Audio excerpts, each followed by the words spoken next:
All right. What is happening? Still a nation, still a faithful, still a lover, still a haters. Whatever you call yourself, however you present yourself, welcome to the latest episode of what I like to call the knee-jerk reaction show. And this is this is a tiring show for me, guys, and I will explain that to you guys in a minute. Some of y'all already know. I went to Vegas this weekend. I just got back today, literally. I just got back. My flight landed at 3:50 p.m. Eastern time. Yeah.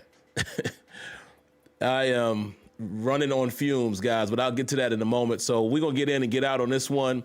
Say hello to some of the early commenters. Some of you guys that I see up in here, man, I'm not going to read the names, but I see y'all in here. I appreciate y'all tuning in. I am going to scan really quick to see if any of our lovely ladies of Still a Nation are in. I don't see them. But they know who they are. We love them just the same. If I can get you guys to give me a virtual thumbs up, let me know. Make sure the audio is fine. You guys are seeing me well, hearing me well. Looks like everything is up and running, but I shut my computer down completely before I went out of town. And just wanted to make sure everything is back up and running. All right, thank you guys. I appreciate that. Yeah, man, CT Pippin, I am jet lagged, bro. Oh my God. For you guys that remember from what I told y'all on Tuesday, we went out there, man, on Thursday night. You know, we caught a Thursday night flight. I drive down to Baltimore to catch the flight, from where I live in Pennsylvania, right? Flight leaves at 6:35. So, of course, when we get to Vegas, we're 3 hours behind. So, we're not ready to shut it down yet. We go to this little spot called Nacho Daddy. We've been there a couple times, man. If you guys are into margaritas and things like that, I would highly recommend it. We do that, but then we off and running. Friday night, well, I'll get to that in a moment. Let me get to the good stuff, and then I'll tell you guys about my weekend and why I look like this, bags in my eyes. Whew. But guys, let's go. Listen, I literally listened to the game on the way to my father-in-law's house, Leonard Langley. He'll probably pop up in here. Like I told you guys, we were on our way from the airport, on my way to my mother-in-law and father-in-law's home to pick up my son. I was able to listen to the first half of the game and kind of peek at it while I'm driving, but being responsible. And, very defensive game, right? Very decent defensive game. I was able to see the second half. So kind of what I'm writing here is, what I'm kind of was able to gather from the second half, right?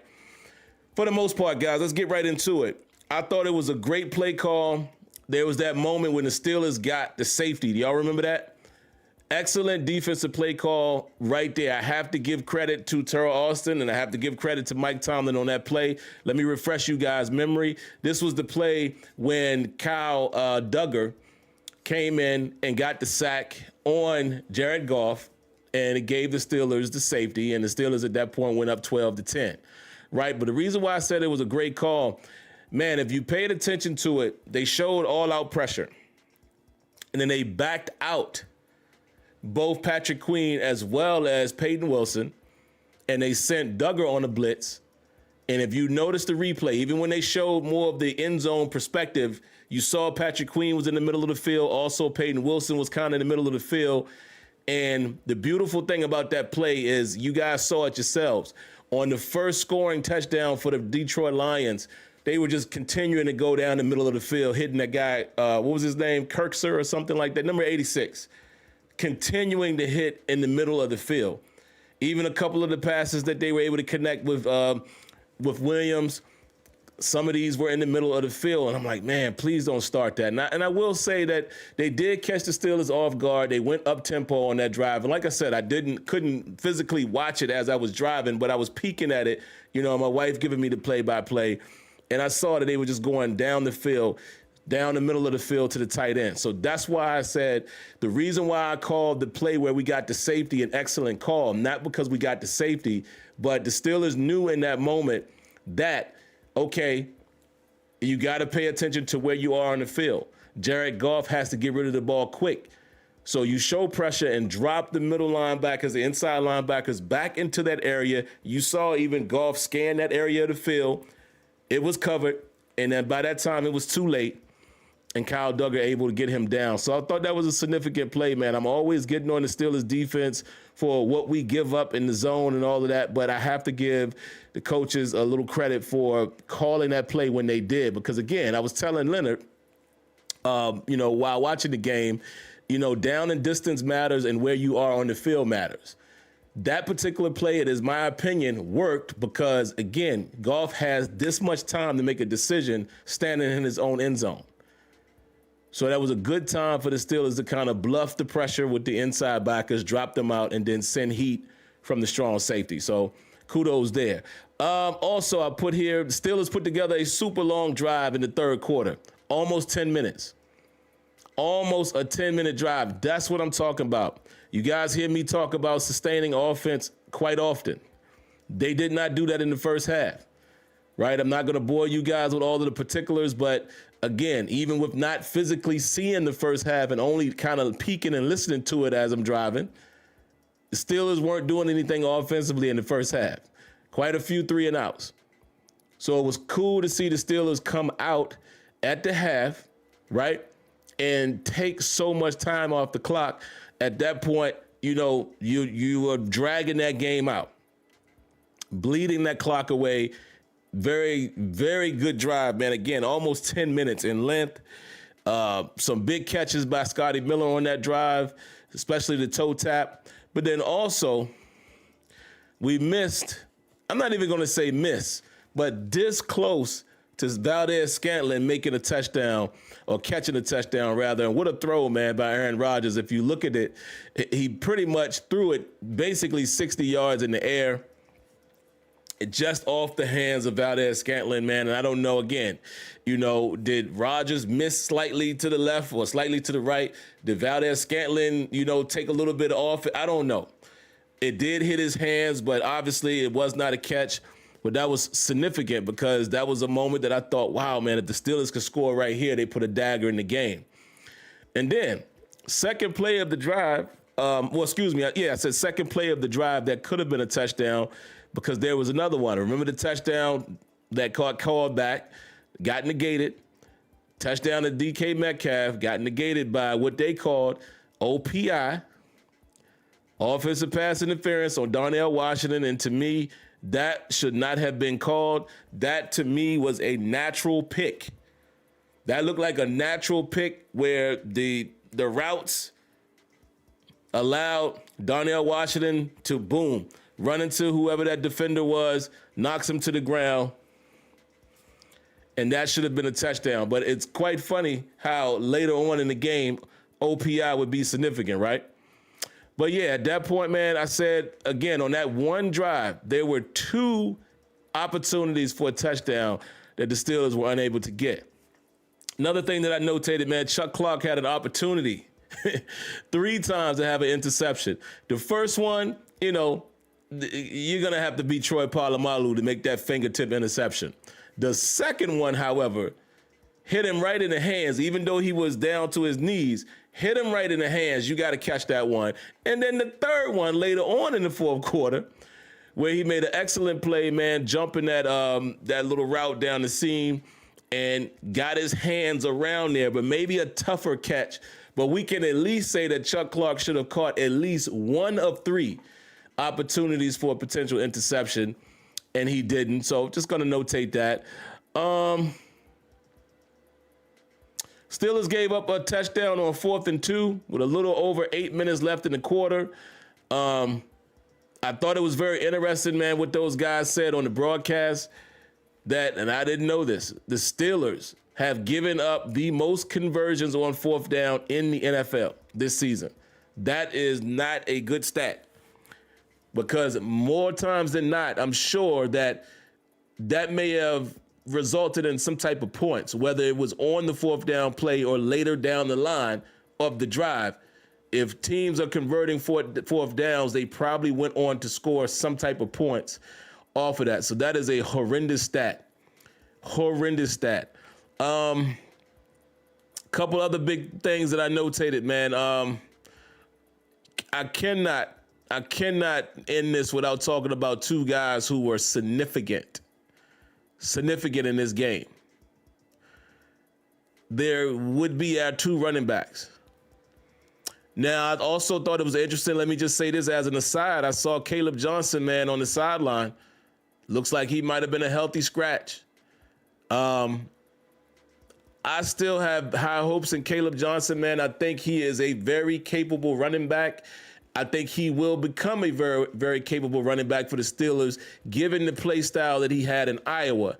But unfortunately, what's happening to Caleb Johnson is Jaylen Warren and Kenneth Gainwell have simply played too well to take any type of snaps from either one of them. It's very good to see the Steelers have a game where both Kenneth Gainwell and Jaylen Warren come up so big. That catch by Kenneth Gainwell, not only was it an insane, incredible catch, but to have the wherewithal to realize I have not been touched, right? To have the wherewithal to know I got interfered with, I got pulled to the ground, but then I caught the ball after the guy has already pulled me to the ground, which was Anzalone, I think it was. To know that I got pulled to the ground, but then I caught the ball after I was pulled to the ground, so I'm going to get up and get into the end zone. So the degree of difficulty on the catch, number one, the concentration to be able to maintain possession of the ball and make the catch, and then to have the smarts to know I have not been touched, get up and get into the end zone. What an incredible, man, single effort, individual effort by Kenneth Gainwell. Again, guys, this is why you always hear me talk about how much players executing has a big importance on the game.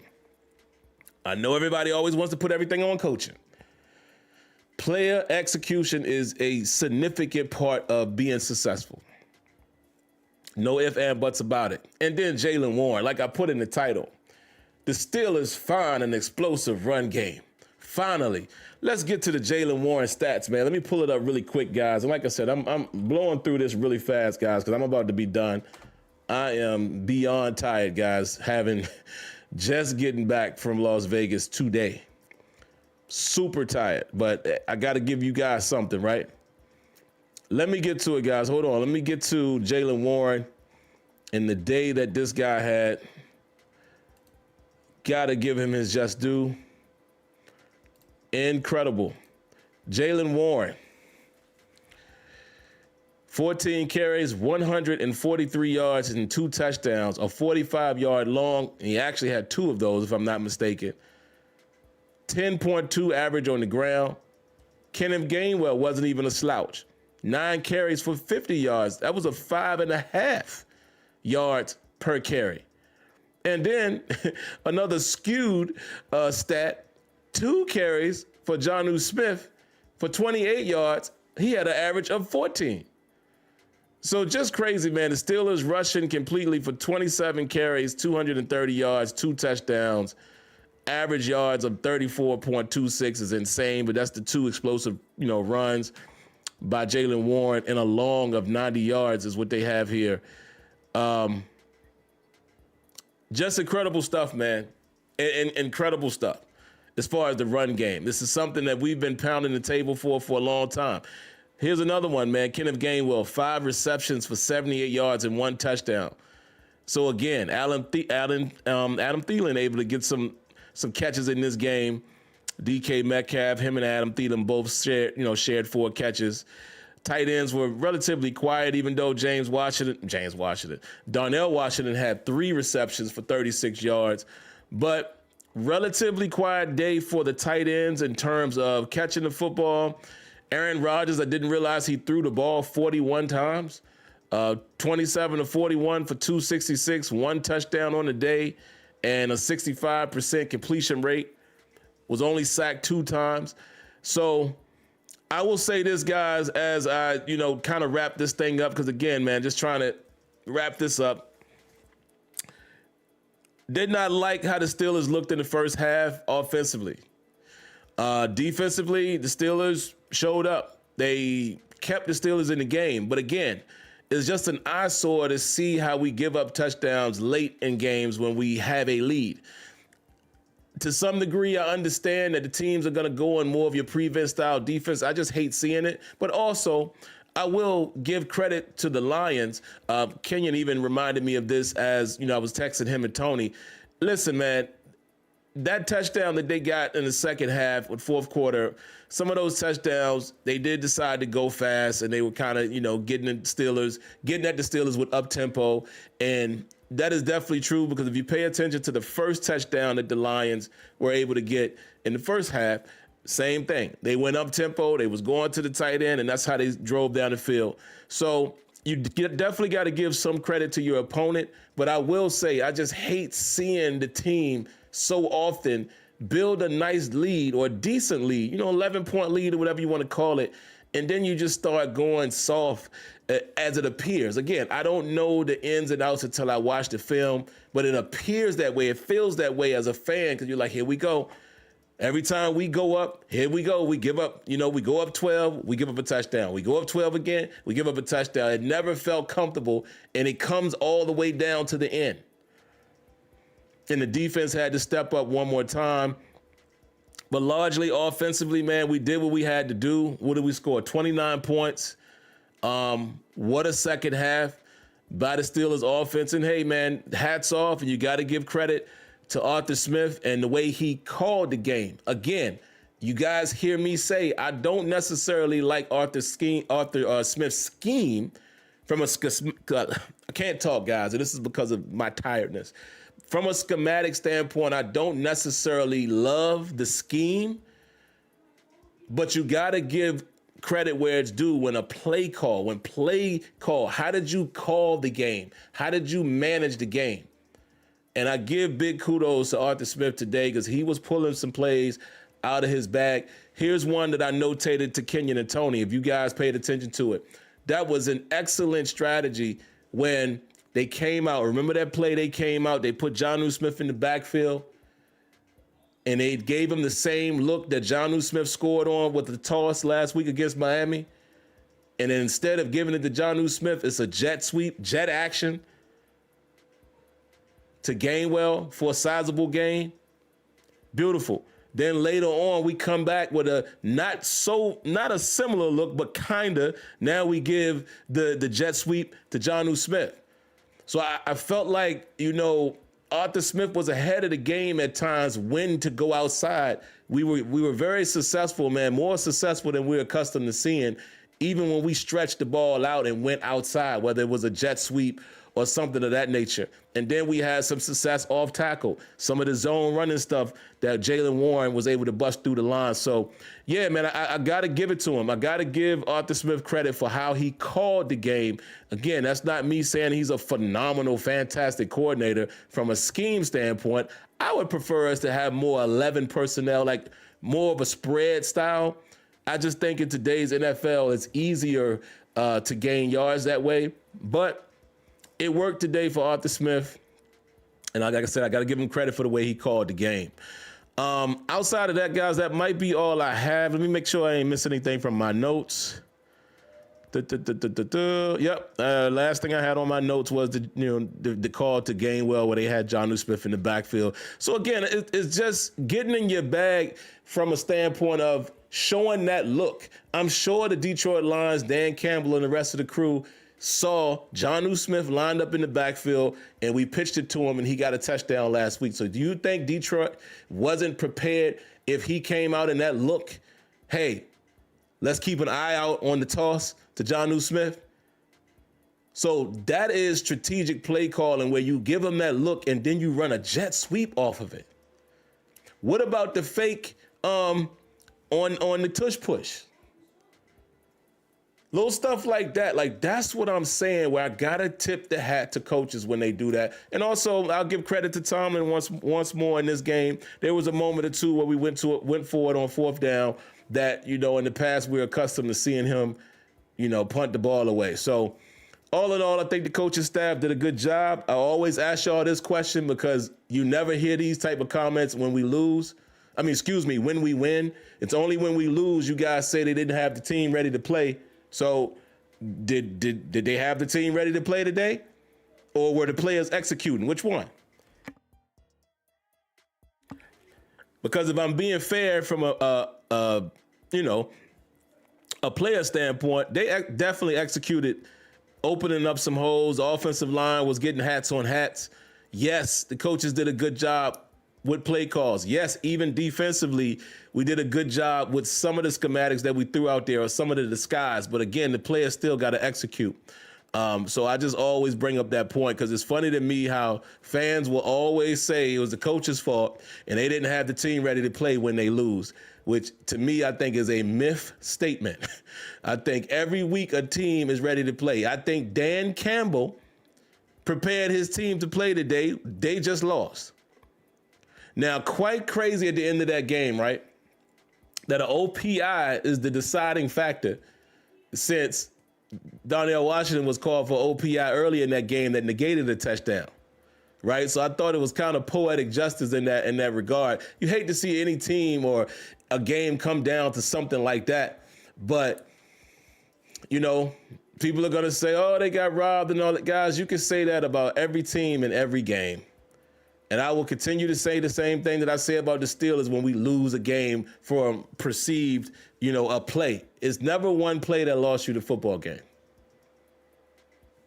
It just isn't. If I'm a Detroit fan, I would say we shouldn't have been in that position.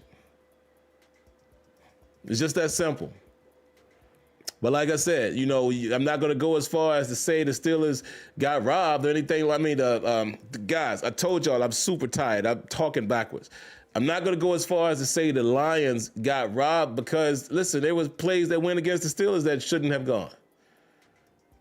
But, it is what it is. I understand that. And shout outs to my guy Smitty, man. I saw him send that to me. I haven't had a chance to open it, but I saw the notification on Twitter saying that, I know you guys won, but the Lions got robbed. Again, man, we've all been on that quote unquote side of it. And I'm going to always say it shouldn't come down to one play.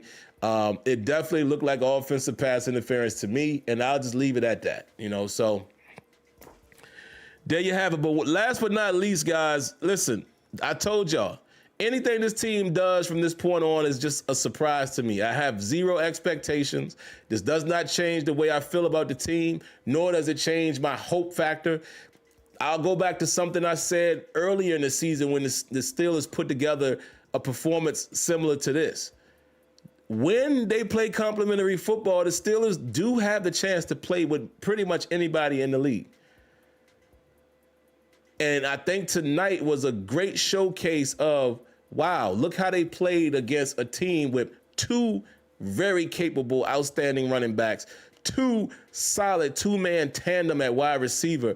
Even though I don't think Laporta was out there, if I recall, but they have tight ends that they utilize. They have the kid Raymond that they utilize. Jared Goff plays good football and if the Steelers were able to hold down that offense for most of the game, now I don't like how it ended, but to hold that team to 10 points through the third quarter, it just goes to show you, man, if we're in the right position and we execute, maybe we can play with more teams than I expected.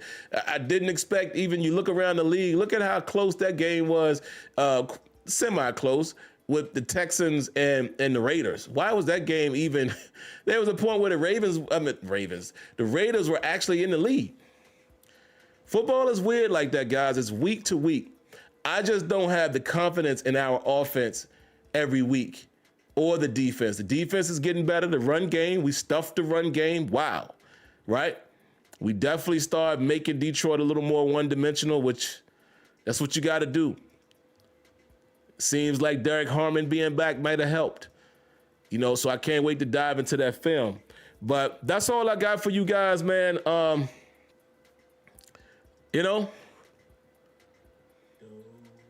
We got some Wonder Bread here, so let me say first, thank you, brother. My man, JW, J Webb, round of applause.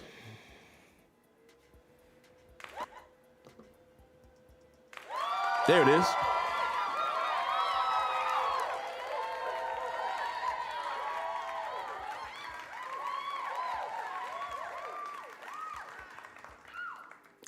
Yeah. So he says your 25-point line still holds true. Thought the D played heads up most of today. Yeah. Listen, man, this particular Steelers team, if they can score 25 points, they're in the game with anybody. And let me explain to y'all why I believe that. We saw a clear example of that today with that drive. This is what I'm saying. This currently built offense, if they can score 25 points and you have drives like that 9, almost 10-minute drive, that is how the Steelers can compete. Possessing the ball and putting up points is how this particular team is going to compete. We're not a super explosive team, or you don't expect that. We still do a lot of passing outside the numbers. There were a couple times where Aaron Rodgers was finding guys in the middle of the field, not as much as you would want to see. And some of that could have been, the schematics that Detroit came out. I know they had a lot of too high early in that game, but we're just not that explosive style offense where we're going to hit you in all different directions.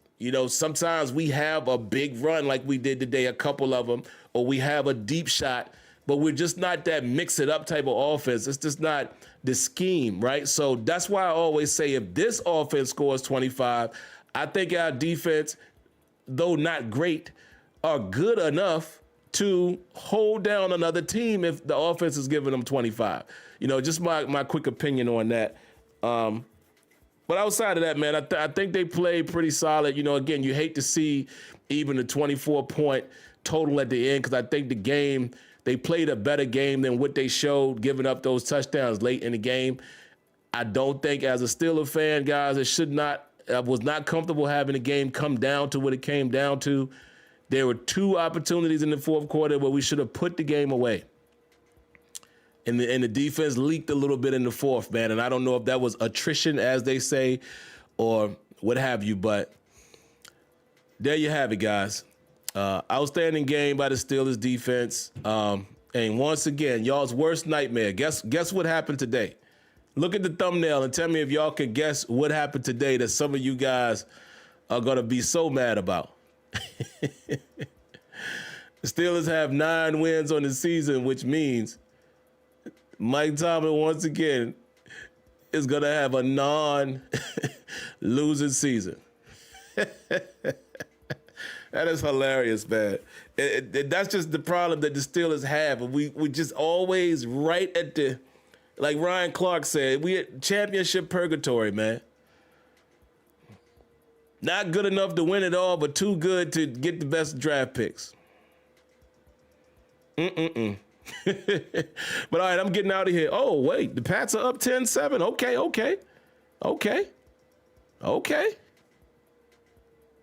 Okay, so I don't know if this is true, guys, but if the Pats win, right?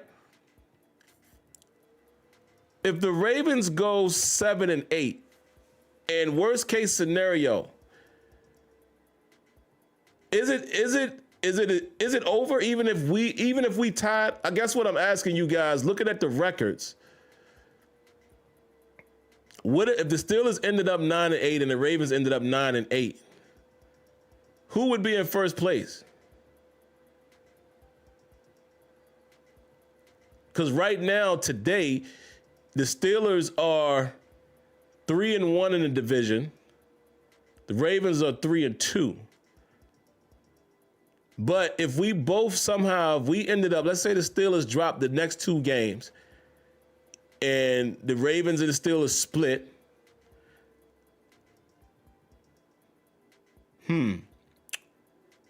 Yeah, what would happen in that scenario? Would the Ravens still go if we had the same record? CT says if the Ravens lose tonight and next Saturday, we win the division before we play Cleveland. Okay.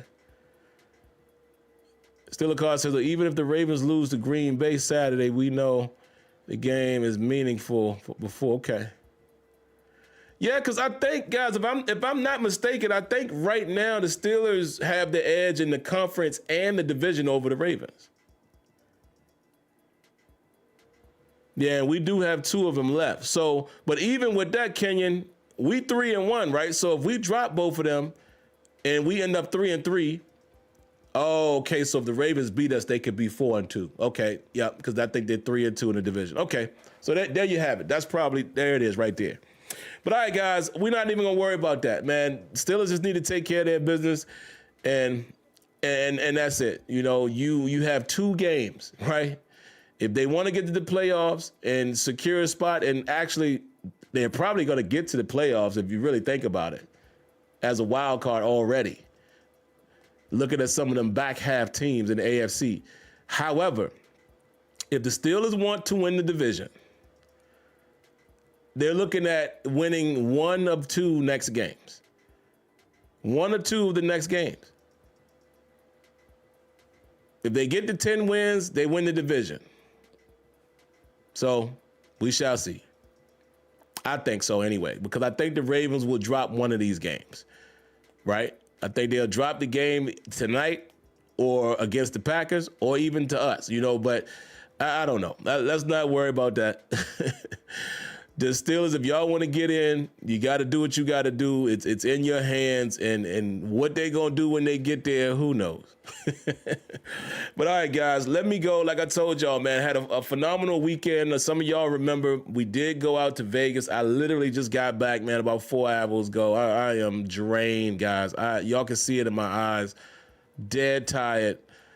Got to get some sleep. But we went out there, man, my wife and the other 2 couples that we always go to, our best friends. You know, one of them is my cousin and his wife. And we went out there. We went to the Jeezy concert with the orchestra on Friday night. It was amazing. Jeezy did an amazing job, but more so the orchestra. Amazing, amazing. That was an amazing event that the ladies wanted to go to. So I'm kind of glad that they did it. The next day, man, we went to an event at the Sphere. That was pretty cool too, man. It was Wizard of Oz, but it was pretty cool just seeing how it looks in there, and it's crazy. I'm not even gonna go into much detail in case some of you guys plan to go to it. I don't want to give it away, but you're gonna be blown away by the presentation inside that Sphere. But that's why I look the way I look. And I'm about to go to sleep right now, man. Maybe try to watch a little piece of the rest of this Ravens game, and that's it. But I appreciate each and every one of y'all. I'll be back on Tuesday for Terrible Towel Tuesday at 8 p.m. Eastern time. Yeah, that Sphere is dope, Kenyon. It is. Anybody that gets a chance to go out there, man, think y'all should check it out. Check it out. And yeah, the Sphere event was great. Why Diggy, the Wizard of Oz, you know, the whole big thing on the TikTok machine was, making sure you catch an apple. And here's the crazy part. We got 6 of them. all 6 of us got one. And people was hot. As we walking out there, oh, you got an apple? How? It literally just felt where, first of all, you got to have we had good seats. We were in a good section. And all we had to do was look up, and they fell right to us. But anyway, man, I'll see you guys on Tuesday for more analysis, more recap on the game. If you haven't already, man, make sure you consider subscribing to the channel. But more importantly, if you like what you saw here tonight, hit that like button. It helps me out tremendously. Outside of that, I will talk to you guys again before the holidays, so I will wish you guys well then, but in case I don't, happy holidays to some of you all out there. And before we go, the PSA, y'all stay safe, stay healthy, God bless, good night. Like always, I thank each and every one of y'all for tuning in, and I shall see you guys on Tuesday at 8 p.m. Eastern time. Peace.